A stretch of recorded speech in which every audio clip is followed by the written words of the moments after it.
Greetings all and welcome back to Globbits gaming channel. Do not switch this video off. Yes, that is an artillery piece. That is the tier 9 French artillery piece. The Bat Chatillon 155-55. Okay, this is going to be worth a watch. I'm not really going to say a great deal through this replay. I'm going to talk occasionally, but I'm just going to leave you to bask in the glory and the ambience of the artillery. No, I'm not. Fuck it. I'm going to chat the whole way through, because to be honest with you, artillery replays are freaking boring. This one isn't, however. This one is the exception to the rule.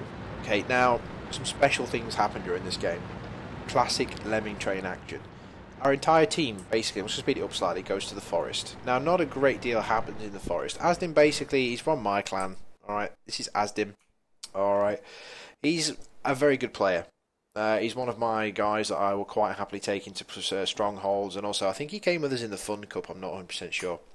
He's pre-aiming the light enemy spots, but nobody goes towards the cap. Alright, on this encounter on Muravanka. The Forest of Fail is still holding true. It's not the best place to go in most games. It's handy if you've got gun depression, etc. But anyway, we're in an artillery top-down view.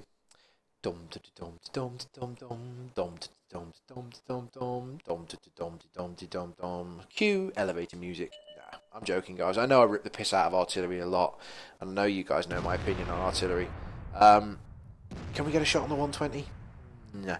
It's not really the Asdim's actions in the first part of the game. I just want you to keep an eye on the map. I'm just going to expand the map. Just have an idea of what's actually going on. That was a good hit. Alright, it's 500 hit. But the WZ has made it through. Alright, and we are in trouble. I thought this game was over, but the AMX-13 F3, boom. Bloody good shotgunning tank, that one. Very, very notorious artillery piece for shotguns and drive-bys. More on him later. And the enemy are capping. Alright, now what normally happens in this situation is the friendly team will let the enemy cap up to where it gets about 3/4 of the way, and then realise that it's too late. But something quite significant happens in this battle. You see these three fellas here? These three fellas right here? Absolute frickin' rock stars, these three. Just wait and see what happens. I'm going to take a couple of pot shots at the guys on the ridge.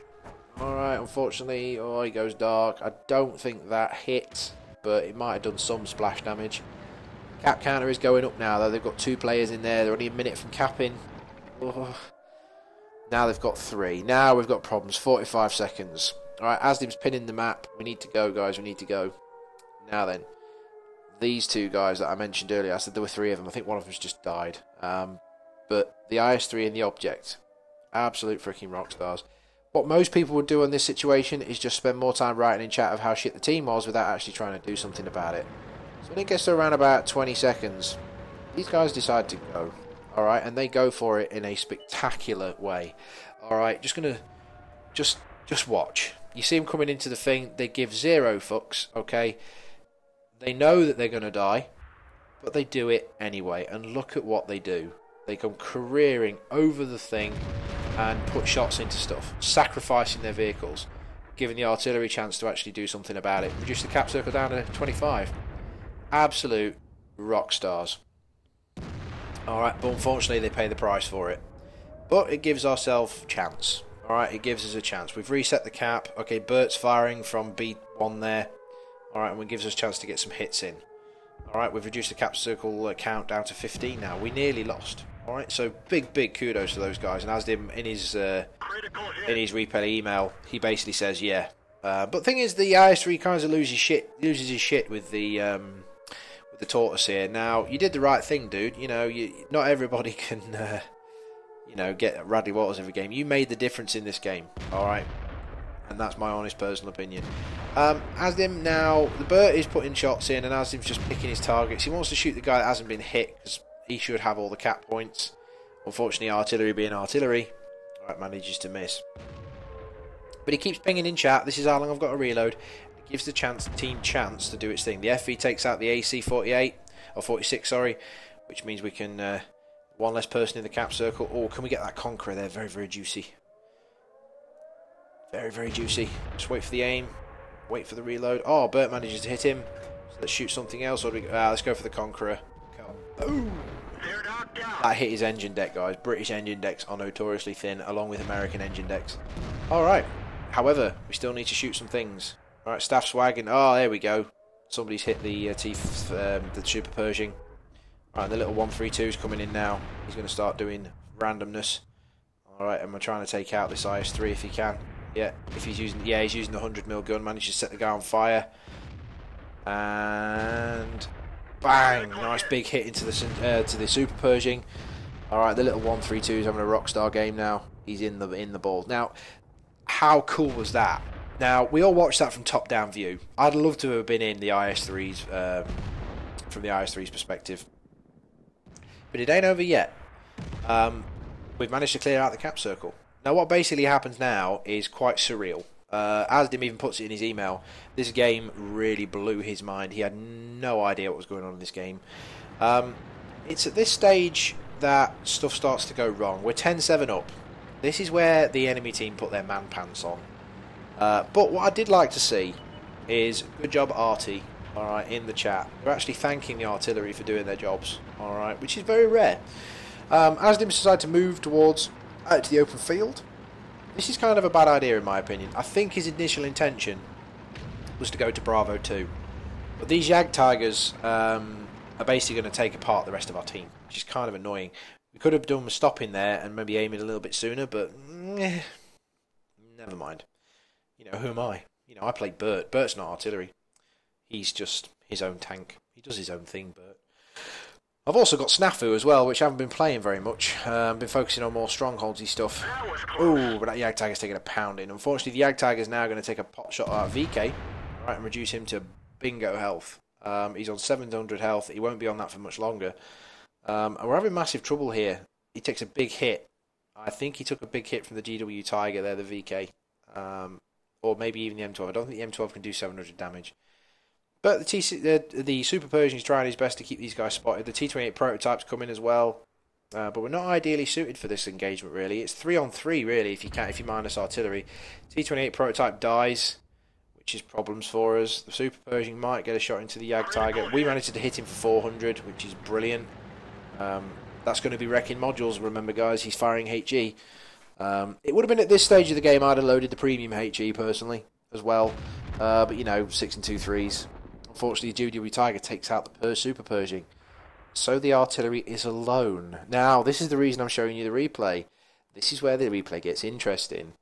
Look at what the enemy team have got and look at what we've got. But we've got 3 decent players who understand the freaking game mechanics. Bert now is going to be an absolute little rock star. Bert is going to drive forward and he's going to spot for his artillery partners. He's pinging the thing saying he's reloading 13 seconds. FV3F4's like, yeah, I know, dude. I'm going. Alright, saying, check out this area. Alright. Asdim's pinging H3 where the Yag Tigers were last spotted. And Bert's basically going to spot them for us. Is he? Oh, are they going to be in the same place? We're ready to fire. And they're capping. Bert's trousers now become firmly soiled. Because he's basically been spotted. But it gives us a chance to actually, yeah, aim and get a shot on this guy. Oh, come on, aim. Bang. Boom, there we go. Crit and damage. Fantastic. Unfortunately, we're in the open.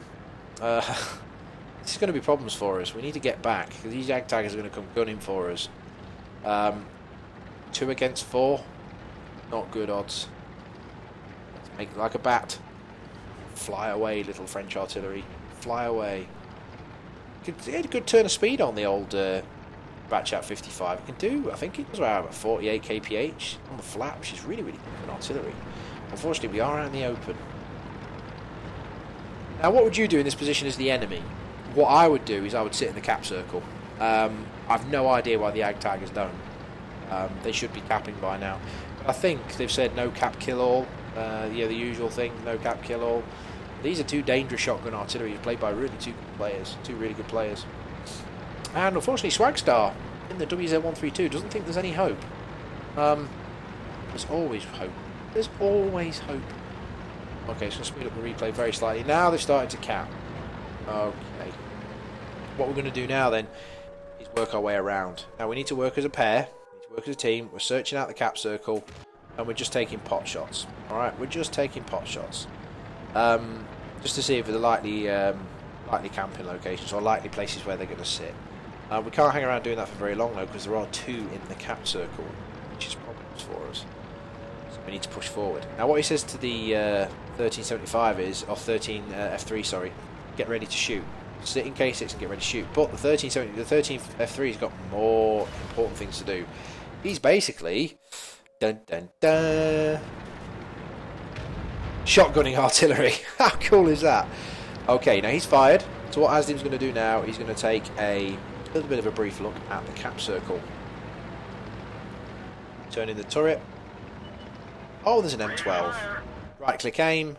Let it aim. Really fast aiming time on this for an artillery. I basically one-shot the enemy F3, the enemy M12.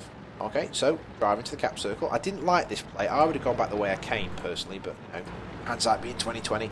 The only problem we're going to have here is if we get spotted. Going up the high ground. Oh no! There's a Yak Tiger.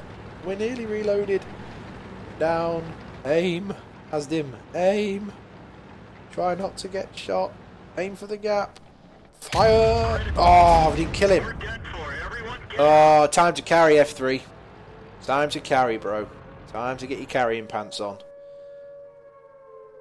Oh, oh, oh, oh, oh! He's got him! He's got him! He's got him! Awesome sauce. Alright, we're 1-on-1 with the Yak Tiger. Crewed by a really, really good player. It's not really good. He's okay. He's played a lot of battles. Oh, my word. We're in, well, I wouldn't say we're in good shape, but we could potentially pull this off. Where's that Yak Tiger going to be, though? I'm going to decrease the size of the map. Where the hell's that Yak Tiger going to be? We need to get into a bush, really. Sit in a bush and try and spot him. Thankfully... Oh, hang on. Drive out into the bush and the open... Oh, no, Yak Tiger! Ah! Yes, ladies and gentlemen, boys and girls. Yes, you just did see that. That, ladies and gentlemen, is a Yak Tiger Tier 9 German tank destroyer bouncing off a Tier 6 artillery piece. He just bounced. Wow. And we managed to get a shot on him. Shotgun. Take his track off. And that's pretty much all she wrote. There's about a 15-second reload on this F3. All he's got to do is stay behind him. I was absolutely astounded. I have no words. And this Yak Tigers just must be... I'd love to see the enemy chat right now. He don't want to get squashed though. Oh, don't get squashed. He's reloaded. He's backing off. And... boom. What a game. What a game. Oh my word. Vasari, epic. You are a legend. Anyway, let's check out the post-game stats on that one. I don't offer feature artillery replays in this channel. But that was amazing. Goes without saying it was a mastery badge game. Alright, we managed to get Bruiser, Defender, and High Caliber. Look at the amount of... I'd love to be able to see... I wish World of Tanks replays would allow you to see which modules you actually damaged here. The team then, it was a twosome. Okay, Asdim and Vasari. But special shout out to the IS-3 and the Object 416. They didn't do much damage, but they really did make a difference there. And the WZ as well. He did well. But this guy, a tier 6. This guy shouldn't even be in this game. This is the thing. He shouldn't even be here. He was platooned with the Indenpanzer tier 8, who did nothing. He shouldn't even be in the game. But he manages to carry it to victory with 2,000 damage and 1,300 base experience. Alright, absolutely amazing game, Asdim. Thanks so much for sending that one in. And it's Vasari, if you're watching, my friend. Fantastic showing. I'll catch you next time, guys. Bye now.